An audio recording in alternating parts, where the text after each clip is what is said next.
কুখ্যাত মার্কিন অর্থলগ্নিকারক জেফ্রি এপস্টেইনকে ঘিরে এবার উঠে এলো এমন এক অভিযোগ যা নাড়া দিয়েছে কোটি কোটি মুসলমানের হৃদয়।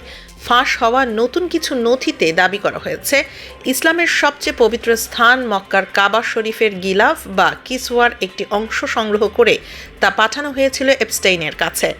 ব্রিটিশ সংবাদ মাধ্যম মিডল ইস্ট আই জানায়, নথির একটি ইমেইলে কাবার গিলাফের গভীর ধর্মীয় তাৎপর্য তুলে ধরা হয়েছে, যেখানে লেখা এই কালো কাপড়ের টুকরোটি অন্তত 1 কোটি মুসলমান স্পর্শ করেছেন।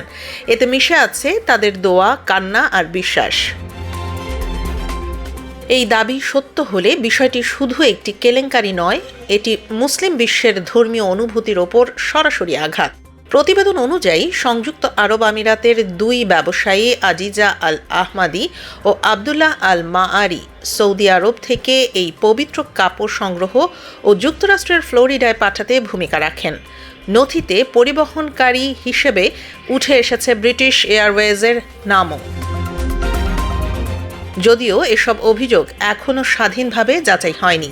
কেউ প্রকাশ্যে মুখও খোলেননি।